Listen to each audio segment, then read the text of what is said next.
Last year, I opened the chest of a 67-year-old man whose arteries looked like concrete pipes. He was on 4 blood pressure medications. 4. And his pressure was still dangerously high. He was not lazy. He was not ignoring his health. He was doing everything his doctors told him to do. And yet, there he was on my table. But here is what nobody told him, and what I am going to tell you today. The answer was sitting in his kitchen the entire time. 5 simple things. No new prescriptions, no side effects, just food working the way food was always meant to work.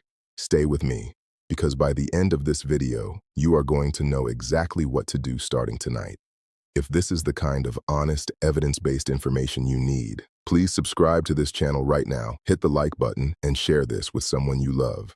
Drop your location in the comments below, so we know where our viewers are watching from. Your support means everything, and helps this reach more people who need it. Let me tell you something they do not always explain at the doctor's office. After 60, your blood pressure does not just go up because of stress or salt. Something deeper is happening inside your arteries. Think of your blood vessels like a garden hose. When you are young, that hose is flexible. It stretches. It absorbs pressure. It handles the flow. But as you age, the walls of those vessels start to stiffen. They lose their elasticity, and a rigid hose cannot handle the same pressure a flexible one can. That is when things start to go wrong. Now here is what makes this personal for me. I have spent 30 years as a cardiac surgeon. I have held human hearts in my hands. I have repaired arteries that looked like they belonged in someone 20 years older. And every single time, I ask myself the same question. How did it get this far? The answer, more often than not, is inflammation. Chronic, silent, slow-burning inflammation in the walls of the blood vessels. You do not feel it. There is no obvious symptom. But day after day, year after year, it quietly stiffens and narrows those vessels, and your heart has to work harder and harder just to push blood through. So why does food matter so much? Because what you eat 3 times a day is either fighting that inflammation or feeding it. Every meal is a decision your body makes about your blood pressure. Most people do not realize that, and their doctors do not always have time to explain it. That is what this is about. Not replacing your medication. I want to be very clear about that. But giving your body 5 powerful tools that work alongside whatever your doctor has prescribed. Tools that, in many cases, I have seen make a dramatic difference, sometimes within days. Are you ready? Let us start. Here's a question for you. When you sit down for dinner tonight, what do you reach for first?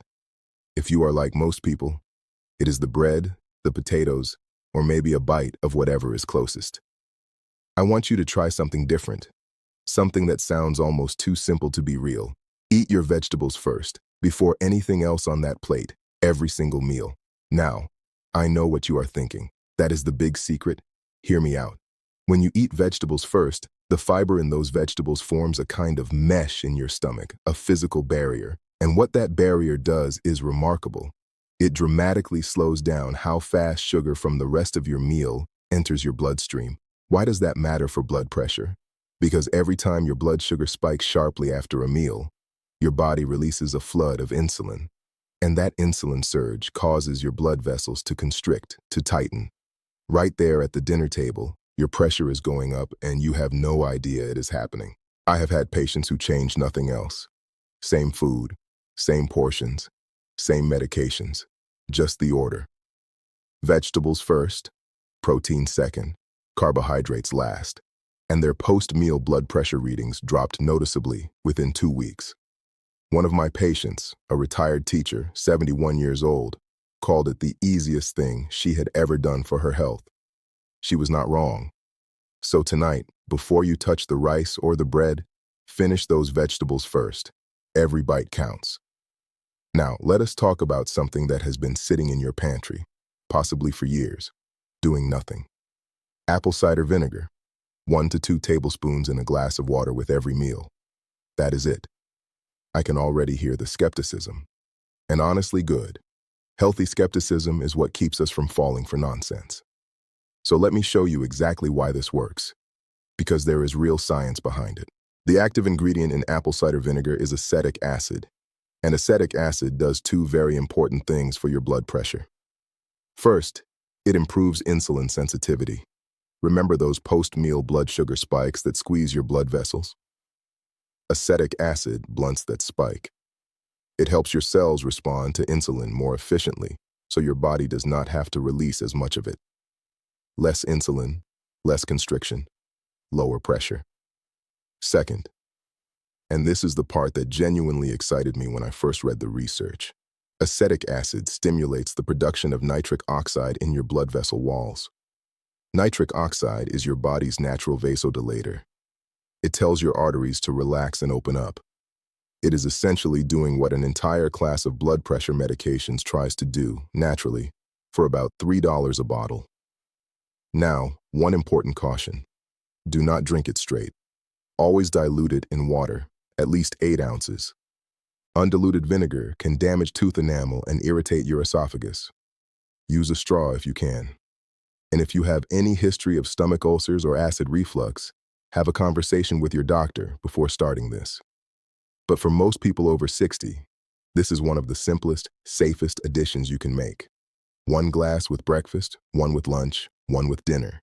Give it 3 weeks and check your numbers. Have you ever tried apple cider vinegar for anything? I would love to know in the comments what you have heard about it, what you have tried, and what surprised you. Let me ask you something. Do you check your blood pressure in the morning? Most people do, but here is what almost nobody talks about. What happens to your blood pressure while you are asleep? For many people over 60, pressure does not drop the way it should during the night. It should go down. It should give your heart a rest. But in a condition called nocturnal hypertension, it stays high, or it spikes, or while you are lying there completely unaware, your heart is working overtime, your arteries are under stress, and you wake up the next morning feeling tired and wondering why. Nocturnal hypertension is one of the most underdiagnosed and dangerous patterns I see. It is linked to a significantly higher risk of stroke and heart attack. And the troubling part is this: your regular daytime readings will not catch it. You can have perfectly acceptable morning numbers and still have a serious problem happening every single night. So what do walnuts have to do with any of this? Quite a lot, actually. About 30 grams, roughly 14 halves, eaten 30 minutes before bed has been shown in multiple studies to meaningfully reduce nighttime blood pressure. And here is why. Walnuts are one of the richest plant sources of alpha-linolenic acid, a plant-based omega-3 fatty acid. They also contain melatonin and a compound called L-arginine. Together, these work to relax blood vessel walls, reduce vascular inflammation, and support that natural nighttime pressure drop your body is supposed to make. Think of it as a gentle signal to your cardiovascular system. It is time to rest, stand down. 30 grams, 14 halves, 30 minutes before bed. Write that down. It is one of the simplest things I recommend, and one of the most consistently effective. Now I want to tell you about a flower. A deep red flower used in traditional medicine across Africa, Latin America, and the Middle East for centuries, and that modern cardiology has finally caught up with. Hibiscus tea, 3 cups a day. If you have never heard of hibiscus tea, you may know it by another name: sorrel, carcade, or simply red tea. It has a tart, cranberry-like flavor, and it is remarkably powerful. Here is the science.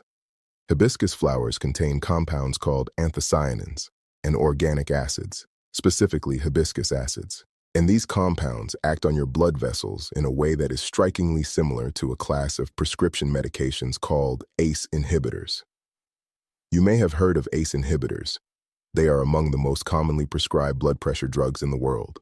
What they do is block an enzyme that causes your blood vessels to constrict. Hibiscus does the same thing naturally, without the cough that so many patients complain about as a side effect of the medication. A study published in the Journal of Nutrition found that drinking hibiscus tea daily reduced systolic blood pressure by an average of 7 points in adults with mildly elevated pressure. 7 points. That is clinically significant. That is the kind of result that makes doctors take notice. 3 cups a day, hot or cold. No sugar or very minimal sugar, because sugar will work against everything we are trying to do here. A small spoon of honey if you need it. That is perfectly fine. Now, one important note.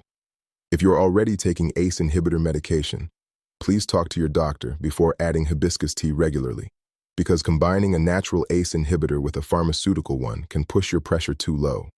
That is not the goal. We want balance, not overcorrection. But for most people, this is a beautiful, simple, genuinely pleasurable habit. 1 cup in the morning, 1 in the afternoon, 1 in the evening. Your arteries will notice. What is your tea of choice right now? Let me know below.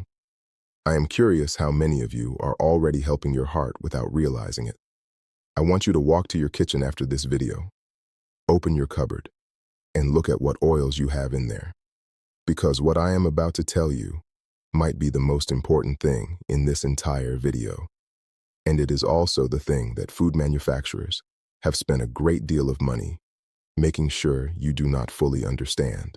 Most of the cooking oils that line supermarket shelves, canola oil, soybean oil, sunflower oil, corn oil, are extremely high in omega-6 fatty acids. Now, omega-6 is not inherently evil. Your body needs some of it. The problem is the ratio. For most of human history, people consumed roughly equal amounts of omega-3 and omega-6 fatty acids. Today, the average person consumes anywhere from 15 to 20 times more omega-6 than omega-3. 15 to 20 times. And that extreme imbalance drives something that every cardiologist and cardiac surgeon dreads: chronic systemic inflammation. Remember that slow-burning inflammation in your blood vessel walls we talked about earlier? The kind that stiffens your arteries year after year? Excess omega-6 from these refined oils is one of the primary fuels feeding that fire. Every time you cook with canola or soybean oil, you are adding inflammation to your cardiovascular system. And here is what makes it worse. These oils are unstable at high heat. When you heat them to cooking temperature, they oxidize. They break down into compounds called aldehydes, which are directly toxic to blood vessel walls. You cannot see it happening. Your food does not taste any different. But the damage accumulates with every meal. So, what should you use instead? 2 things. Extra virgin olive oil for everything that does not require very high heat. Salad dressings, light sautéing, drizzling over vegetables. Extra virgin olive oil is rich in oleocanthal, a natural anti-inflammatory compound, and in monounsaturated fats that actively support healthy blood vessel function. Decades of research back this up without any serious debate. And for higher heat cooking, real butter. Yes, I said butter, not margarine. Margarine is made from the same problematic vegetable oils we are trying to eliminate. Real, traditional butter from grass-fed cows, if you can find it, used in reasonable amounts, is a far better choice for your cardiovascular system than the refined seed oils most people are cooking with every single day. I know this goes against what many of you were told 20 or 30 years ago. The butter is bad. Use vegetable oil message was everywhere. I heard it too. But the science has moved on. And as a cardiac surgeon who has seen inside thousands of chests, the evidence points clearly in a different direction now. Check your cupboard tonight. If you have canola or soybean oil, you do not have to throw it away immediately. Just stop buying it when it runs out and replace it with extra virgin olive oil. That one change alone, over 3 to 6 months, can make a measurable difference in your inflammatory markers and in your blood pressure.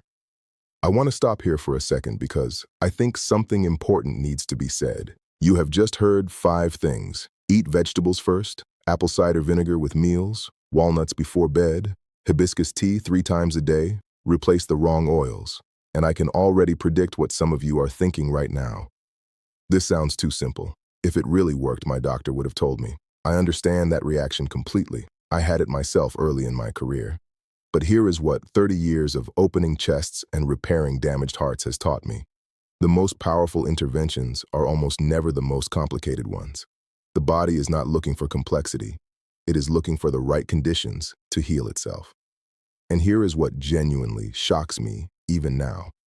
Every single one of these 5 strategies works through the same fundamental mechanism, reducing inflammation and improving blood vessel flexibility. That is it. That is the whole game. 5 different doors, all leading to the same room. The man I told you about at the beginning, the 67-year-old with the concrete arteries. After his surgery, I sat with him and his wife for a long time. We talked about all of this, every one of these 5 things.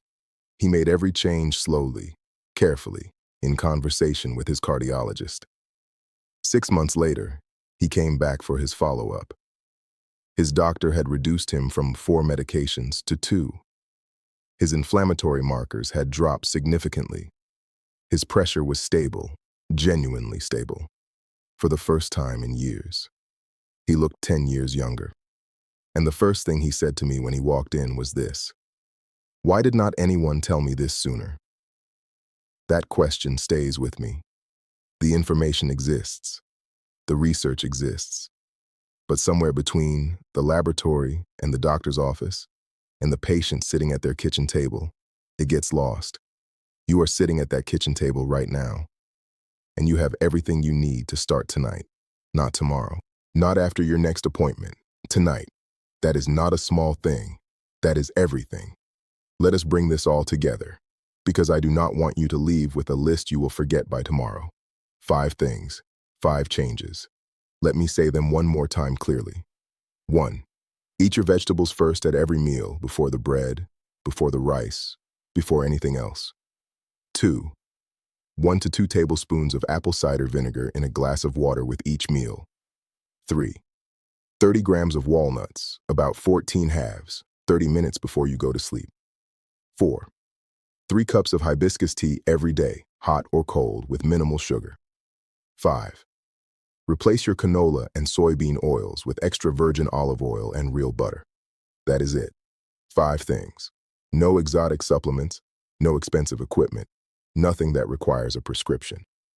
Now here is what I want you to do right now before you close this video. Pick just one. Not all 5. Just one that feels easiest for you tonight. Maybe it is the vegetables first. Maybe it is ordering some hibiscus tea. Maybe it is checking that oil cupboard. Just one. Start there. Because sustainable change does not come from doing everything at once and burning out in a week. It comes from one small decision, repeated consistently until it becomes invisible, until it is just the way you live. I have seen this work. Not in theory, but in real people in their 60s and 70s and 80s who decided it was not too late to give their body better tools. It is never too late. Your blood vessels are remarkably responsive. Give them the right environment and they will respond. I would love to know which of these 5 you are going to try first. Tell me in the comments. I read everyone. Please also drop your location below so we know where our viewers are watching from. And if this video helped you or someone you love, please like it, share it, and subscribe to this channel. Every week, I bring you honest, evidence-based information that I wish every one of my patients had access to long before they needed surgery. Take care of your heart. It has been working for you every single minute of your life without asking for anything in return. It deserves this. One last thing, and this is important. Everything I have shared today is general information based on current research and my clinical experience. It is not a replacement for your personal medical care. Please do not stop or reduce any medication your doctor has prescribed without speaking to them first. Bring this information to your next appointment. Have the conversation. Your doctor is your partner in this. And these 5 strategies work best when they work alongside proper medical supervision.